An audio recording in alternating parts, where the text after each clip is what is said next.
Assalamualaikum warahmatullahi wabarakatuh. Selamat malam, salam sejahtera untuk kita semuanya. Om Swastiastu, Namo Buddhaya, Rahayu. Yang sangat saya hormati Ketua KPK, Pak Nawawi beserta seluruh jajaran, Dewan Pengawas,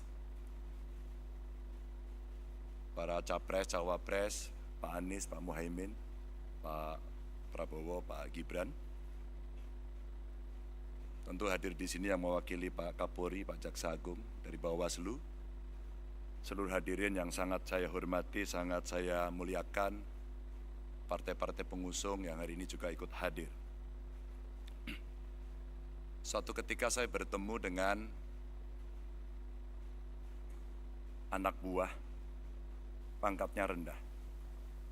Saya bertanya sangat simpel sekali. Kenapa Anda korupsi? Disuruh, Pak.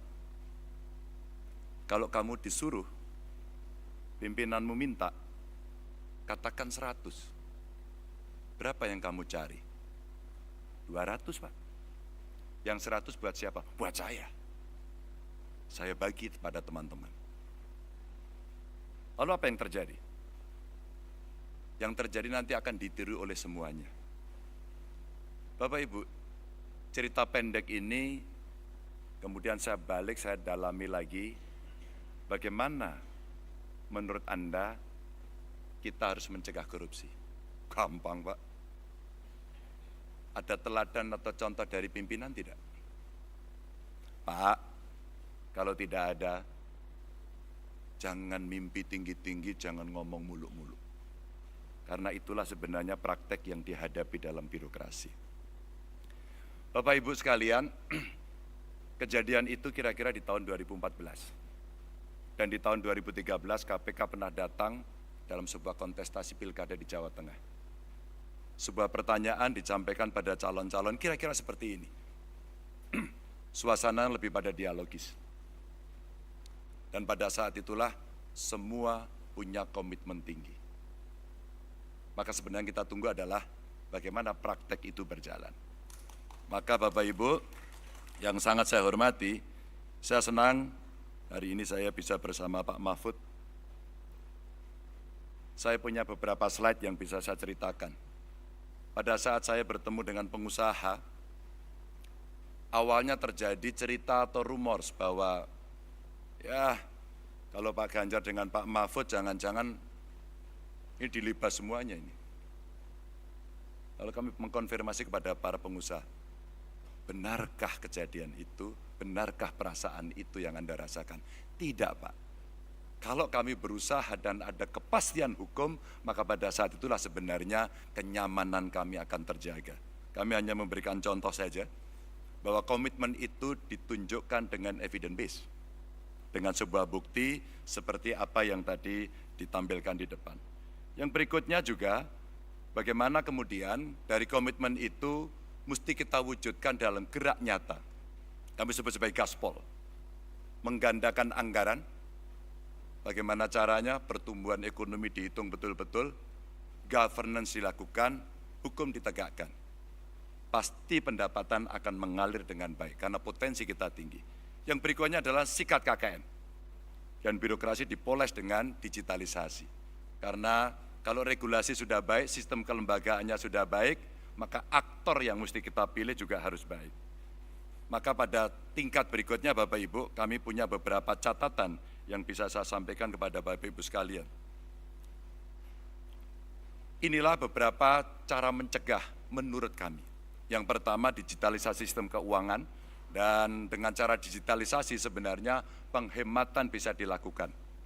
Transaksi tunai itu sulit untuk dilacak, maka mesti ada pembatasan.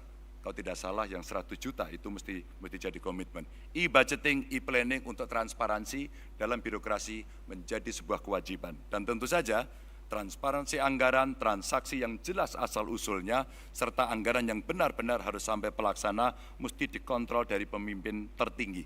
Dan itulah dashboard yang dibutuhkan setiap hari untuk pemimpin melihat, memimpin pemberantasan korupsi secara langsung. Maka penguatan kelembagaan bisa dilakukan dengan, kalau tadi disampaikan Pak Gufron, koordinasi. di antara kelembagaan yang ada. Dari APH, kewenangan penuh untuk investigasi yang mengembalikan independensi KPK. Dan ketika KPK independen, maka menjaga independensi dan integritas oleh aparatur di KPK itu penting. Tidak untuk bisa diintervensi oleh siapapun. Kejaksaan, kepolisian juga bisa mendorong transparansi proses untuk masyarakat dan penegakan hukum yang bebas dari intimidasi. Dan tentu saja instrumen LHKPN. Bapak Ibu, LHKPN bukan cerita yang sulit. Kami di ruangan ini pernah bersama-sama dengan DPRD pada saat itu mendapatkan penghargaan. Karena ketika macet ternyata kuncinya gampang. Undang KPN, suruh ngisi saat itu, selesai semuanya. Dan inilah pola-pola yang kita lakukan ketika koordinasi, supervisi, dan pencegahan kita lakukan. Melibatkan pemerintah dan KPK dan dunia usaha termasuk dunia pendidikan adalah cara pencegahan yang bagus. Dan penguatan LHKPN itu didorong dengan memperkuat sistem whistleblowing dari masyarakat yang dijamin kerahasiaannya dan tentu dengan anonim dan evidence based yang memang betul-betul terjadi. Bapak Ibu, regulasi yang punya efek jera ini betul-betul mesti didorong agar konflik kepentingan bisa kita jaga untuk tidak terjadi adanya konflik itu. Dan tentu saja menegakkan kode etik, lalu mengawasi kekayaan yang tidak sesuai dengan profil tadi di LHKPN, dan meminimalisasi rangkap jabatan. Dan lalu, kalau itu tidak jera, deterrent efeknya adalah memiskinkan koruptor. Saya kira Nusa Kambangan tempat terbaik untuk itu. Dan Bapak Ibu, wajib pengenaan tambahan pasal terkait dengan TPPU dan pengesahan RUU perampasan aset. Inilah respon yang bisa kita berikan dengan cara yang cukup gamblang. Bapak Ibu sekalian, sekali lagi, komitmen ini bisa berjalan kalau ada contoh. Maka sinergi antar lembaga menjadi penting. Kenapa TNI menjadi penting? Kita melihat yang illegal ekonomi, termasuk tadi tambang-tambang ilegal, apalagi yang di perbatasan, rasanya penegak hukum perlu dibantu. Karena situasi-situasi yang sulit, yang kadang-kadang mereka di-backup oleh kekuatan-kekuatan yang luar biasa, maka tindakan luar biasa juga harus bisa dilakukan, tanpa itu tidak akan berjalan. Peningkatan transparansi untuk penanganan kasus korupsi sehingga orang tahu sampai di mana, berjalan atau tidak, dan mempererat koordinasi antara penegak hukum yang tadi disampaikan. Termasuk cross-check berkala anggaran dari seluruh lembaga yang mengelola anggaran, termasuk publikasi hasil audit lembaga. Ini untuk meningkatkan kepercayaan masyarakat. Apapun dalam pemerintahan, dalam kekuasaan, kepercayaan adalah nomor satu. Kalau tidak merosot, KPK sendiri mengakui itu. Inilah rebound yang mesti kita lakukan, karena penanganan korupsi bukan hanya tanggung jawab KPK, tapi tanggung jawab kita semua.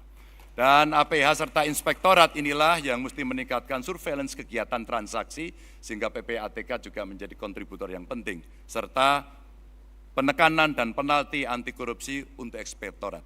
Bapak Ibu, cerita-cerita inilah yang kemudian bisa kita berikan untuk memberikan kepada masyarakat keyakinan apa yang mesti kita kerjakan agar kita bisa melakukan itu dengan baik. Dan itulah nilai yang mesti kita dorong. Kita taat pada Tuhan, kita patuh pada hukum, dan kita setia pada rakyat. Terima kasih. Wassalamualaikum warahmatullahi wabarakatuh.